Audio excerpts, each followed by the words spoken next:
There are so many things that can get in the way of what we're trying to do financially. And it's not always the obvious stuff like buying too many clothes and shoes or eating takeout 5 nights a week or going on extravagant shopping sprees.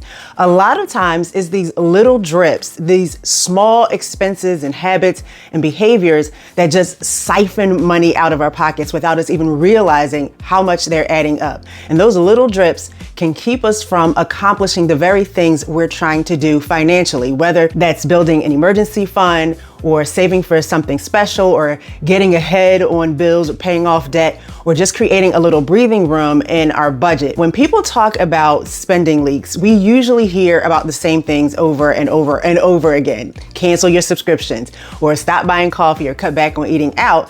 And absolutely those things can make a difference. But sometimes the real spending drains aren't as obvious as all that. Sometimes there's this psychology behind them. Sometimes they show up disguised as perfectly reasonable purchases, and sometimes they look helpful or practical or even responsible in the moment. But that's why today I just want to talk about 5 unusual spending leaks that might be keeping you from reaching your financial goals. Buying optimistically instead of realistically. This is when we shop for the person we wish we were instead of the person we actually are.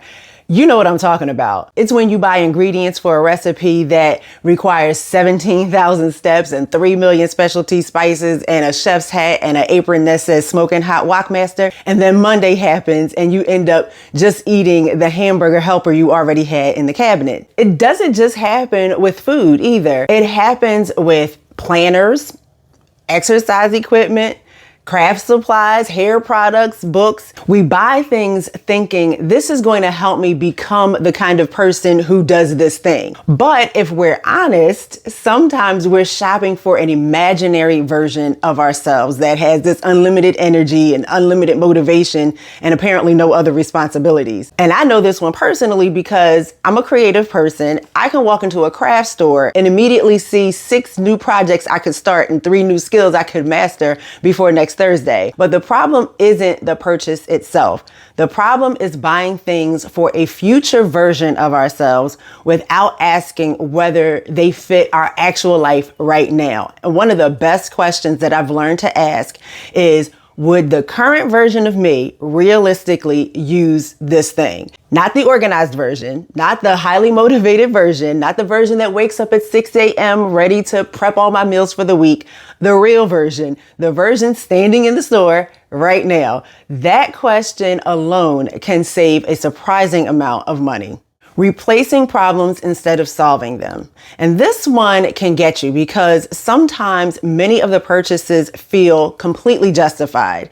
You buy another phone charger because you can't find the first 3 that you had, or you buy more food storage containers because half of yours are missing lids, or you buy duplicate pantry items because you're not sure what you already have. And another one is buying more organizational products because things are disorganized. Notice what's happening here. The purchase isn't actually solving the problem. It's just helping us work around it temporarily. And I remember a few years ago realizing I had accumulated enough coloring pencils and markers and crayons to do a mural up and down one whole side of the Empire State Building. It was ridiculous. Why?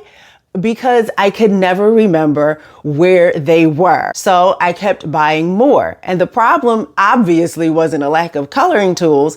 The problem was a lack of an effective system. And it's true for a lot of those little expense drips. Sometimes what we need isn't another purchase. We need a designated place for things. Sometimes we need a routine or a reset habit, just a simple system of some kind. And this is one of the reasons I'm always talking about using what you've got before you shop. And when you know what you have and where it is, you automatically spend less. Tiny treat inflation. And life is stressful. Everything feels expensive and we're all tired. Somewhere along the lines, we collectively decided that little treats were our preferred form of emotional support. It could be that French vanilla iced coffee or that bag of Doritos, a dessert scented candle, or just some little online order as a reward for surviving Wednesday. Again, none of these things are bad by themselves. The issue is frequency, because what used to be an occasional treat has quietly become a daily habit for so many of us. And if you're spending $5 here and $7 there and $10 somewhere else, it doesn't feel significant at the time. But do that consistently for 30 days and you'll find that you've spent enough money to make yourself mad. And I think one of the biggest mindset shifts is realizing that not every reward has to cost money. Some of my favorite rewards cost absolutely nothing. It could be just watching a good movie on the TV, or working on a craft project with some supplies I already own, or having a quiet hour where nobody asks me for anything. And honestly, that one is so rare, which is what makes it so luxurious. The point isn't to eliminate treats. The point is to make sure that every difficult day doesn't automatically become a spending opportunity. Just come up with a list of things that are a pleasure to you that you can use as a reward without spending money. And then keep that list in your car or in your living room or wherever you tend to make those impulsive spending decisions, so that you can be reminded of ways to treat yourself without tickling your bank account. Convenience recovery spending. If you're a busy adult, especially if you're managing a household, you might be able to relate to this one. And this isn't the same as convenience spending. Convenience spending is when you buy things to make life easier. This is convenience recovery spending. Convenience recovery spending happens when you start paying money to escape the consequences of an earlier action or inaction. So you order takeout because your overambitious meal planning fell apart, or you pay more for faster shipping because you forgot or procrastinated and didn't order something ahead of time, or you grab expensive snacks because you skipped breakfast because you overslept because you were up till 3 a.m. scrolling through reels on Facebook. You spend money solving emergencies that were created by exhaustion. And let me be clear, I don't want you to think I'm saying it's a character flaw or there's something's wrong with you. This isn't laziness. This is an issue of bandwidth. And when our mental energy is low, our decision making gets worse. And when our decision making gets worse, spending tends to increase. And that's why small systems matter so much. Having that backup meal shelf, or a meal you cooked and put in the freezer, or having a designated place for important items and maybe a few emergency snacks in the car. Those tiny systems create financial breathing room because they reduce the number of expensive decisions you have to make when life gets chaotic.